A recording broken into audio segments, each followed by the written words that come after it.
Telangana cabinet సమావేశం ముగిసింది.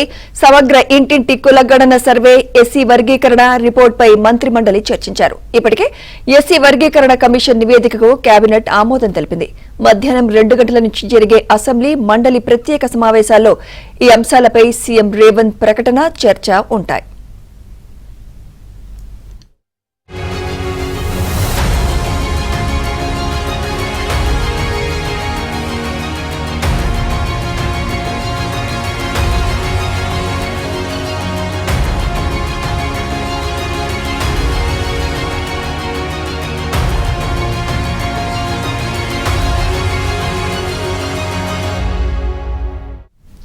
Telangana cabinet సమావేశం ముగిసింది. సమగ్ర ఇంటింటి కులగణన సర్వే ఎస్సీ వర్గీకరణ రిపోర్ట్ పై మంత్రి మండలి చర్చించారు. ఇప్పటికే ఎస్సీ వర్గీకరణ కమిషన్ నివేదికకు కేబినెట్ ఆమోదం తెలిపింది.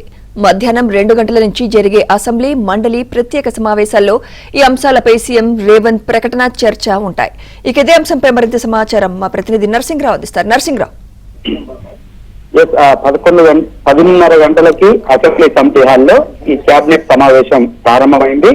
ఈ సమావేశము ముఖ్యమంత్రి రేవంత్ రెడ్డి అధ్యక్షతన జరిగింది. దీనికి మంత్రులంతా కూడా హాజరయ్యారు. ప్రధానంగా ఈ 2 కీలకమైనటువంటి అంశాలపైన కేబినెట్ లో ఈ రోజు చర్చించారు. అందులో ఒకటి ప్రధానమైంది బీసీ రిజర్వేషన్ల పెంపుకు సంబంధించినటువంటి అంశం. 2023 అసెంబ్లీ ఎన్నికల కంటే ముందు కామారెడ్డిలో జరిగినటువంటి బీసీ డిక్లరేషన్ సభలో కాంగ్రెస్ పార్టీ బీసీ రిజర్వేషన్ ని స్థానిక సంస్థల్లో 42% పెంచుతాము అధికారంలోకి వస్తాయని చెప్పి హామీ ఇచ్చింది. సో ఆ రోజు ఆ సభకి కర్ణాటక ముఖ్యమంత్రిగా ఉన్నటువంటి ముఖ్యమంత్రి హాజరయ్యారు.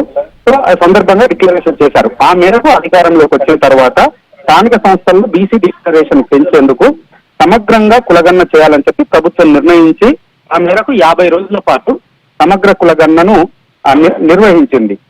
సో మొత్తంగా సమగ్ర కులగణనలో బీసీ జనాభాని 46% తేల్చింది. ముస్లింలో ఉన్నటువంటి బీసీలతో కలుపుకుంటే 56% తేల్చింది ఈ జనాభాని.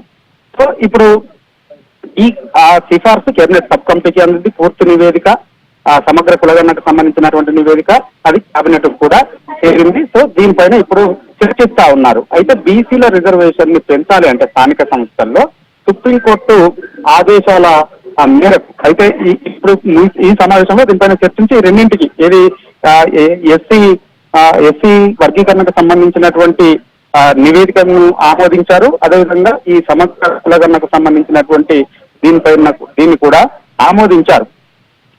ఇప్పుడు ప్రధానంగా ఇందులో ఈ నివేదికలో ఏదైతే 46%, 56% ఇచ్చారో దీన్ని ఏ విధంగా ముందుకు వెళ్ళాలి, సో దీన్ని అమలు చేయాలంటే, దీన్ని పెంచాలి అనంటే కేంద్రం చట్ట సవరణ చేయాల్సినటువంటి అవసరం ఉంటుంది. కాబట్టి ఈ నివేదికను ఆమోదించి ఇక్కడ అసెంబ్లీలో పెట్టి చర్చించి దీన్ని కేంద్రానికి పంపాలి అని చెప్పి కేబినెట్ నిర్ణయం తీసుకున్నారు. దాంతో పాటుగా ఇప్పుడు అసెంబ్లీలో ఈ ఎస్సీ వర్గీకరణకు సంబంధించినటువంటి అంశంలో ఏకసభ్య న్యాయ కమిషన్ షమీం అఖ్తర్ నేతృత్వంలోని కమిషన్ ఇచ్చినటువంటి మేరకు మాదిగా ABC 3 వర్గాలుగా విభజించి ఏ గ్రూప్ కేమో 1%, ఇందులో సంచార జాతులు